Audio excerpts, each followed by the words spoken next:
mibali ebele balingaka ndundu na bolingo solo te. La plupart balingaka ndundu azomona lokwa ndeti sexe na ye eza différent na moto aza noir, et pourtant sexe ya ndundu na o moto aza noir aya nango kaka ndenge moko. Eza yango mpe kaka na elengi moko oyo oyoka wana ka nde yo oyoka mpe awa, eza yango kaka ndenge moko. Eza yango te ke o ye azalaka so na guni, eza te. Mais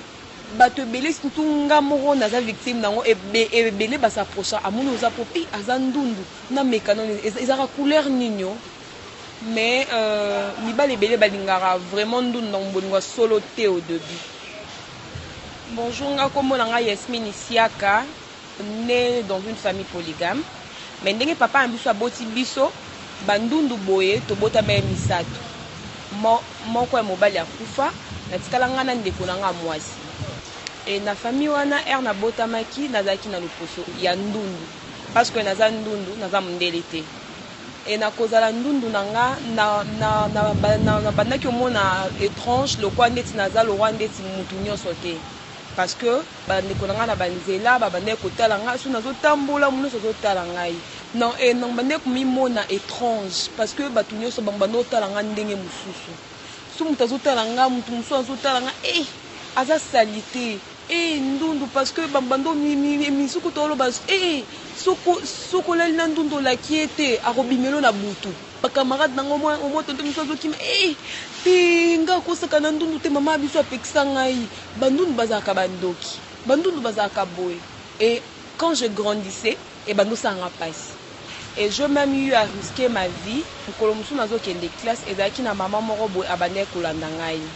Maman wana bandolanda nga na nzela na nga ya classe wana nazalaki na 3e année de l'humanité na bandotanga na école Naptat na Lemba. Maman wana azolanda ngai na yo koloba na ndako papa maman moko boye na remarqué azofile ngai nalongi mpe na école pas directeur ayebisi nga ok c'est bon lokoni eza oremarqué maman moko azofile so tomoni lisusu sala biso signe tokoya tokokanga ye. Ezaki un certain jeudi boye maman ngo so alandanga jour wana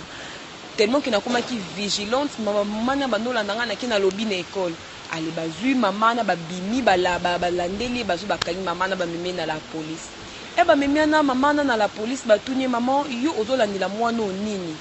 maman na lobi nazolandela mwana oyo parce que aza ndundu bandundu parti mo ya sexe na bango eza ba pouvoir basalela yango na ba monde à ténèbres pa ba mikonzi ebele eza parti wana sexe basalela yango na Kenya surtout basalela ba biloko wana ndi mbala moko na mobanu sa mama no lingo boma ngai pona nini nazaka mutu lokola yo okokozala pe na bana to bana na yo bakoko bota bandundu lokola ngai na komaki mpe kobanga kosola na batu kokutana tana batu musu na kome kobanga.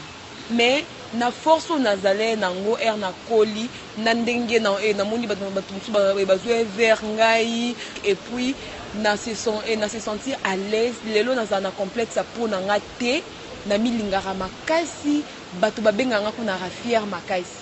mais na milingara bongo puna naza ndundu. Conseil on opesa na balinos nyonso c'est trouver aux anormal. Mimona ki oza différent na mutu mususu te mindima no oza ndundu mindima oza ndundu et revivre bien oyo ala na binons pembeni na ya fandara na ye bo sous-estimera bango te parce que ozo sous-estimer ye ezopese pasi na mutema aza ko s'éloigner na yo azobanga bolinga bandundu parce que koza na loposo oza facilité. Parce que moi, toza nango awa na Kinshasa, toza na climat tropical, mais climat tropical wana moi ezala makasi. Moi na poso oyo epesaka ngo cancer de peau. Cancer de peau wana mema biso na liwa. Pe ndundu nyonso ana problème a misu. Misu wana ba moko chambre noire wana nyonso et faire réfléchir ça kinga ebele et na tune mukie ba docteur mususu que ezara pona nini biso tobota maboye na sali ba recherche na nga na moni ba monka mélanine ba monka banini mususu sinon senga na bino pe bandeko bozolanda bo sunga bandundu parce que ndundu aza fragile il faut qu'on protéger ye tonza na ba 3 catégories de ndundu pe bandundu wana lokande singa na ndundu angulaire nga na ndundu angulaire mais eza bandundu mosusu baza par exemple nga ne tokopakola produit moko te mais produit wana produit il faut eya pona dermatologue azwango a étudier yango azui atala eza type ya ndundu nini azui produit wana apprécier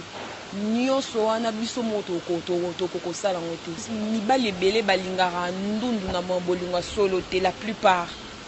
balingaka ndundu azomona lokwa ndeti sexe na ye eza différent na moto aza noir et pourtant sexe ya ndundu na o moto aza noir aya nango kaka ndenge moko eza yango mpe kaka na elengi moko oyo oyoka wana ka nde yo oyoka mpe awa eza yango kaka ndenge moko eza yango te ke o ye azalaka so na gu nini eza te mais bato ebele surtout nga moko naza victime nango ebele basaprocha amoni oza po aza ndundu na mekano ezaka couleur nini o mais mibali ebele balingaka vraiment ndundu na bolingo solo te au début.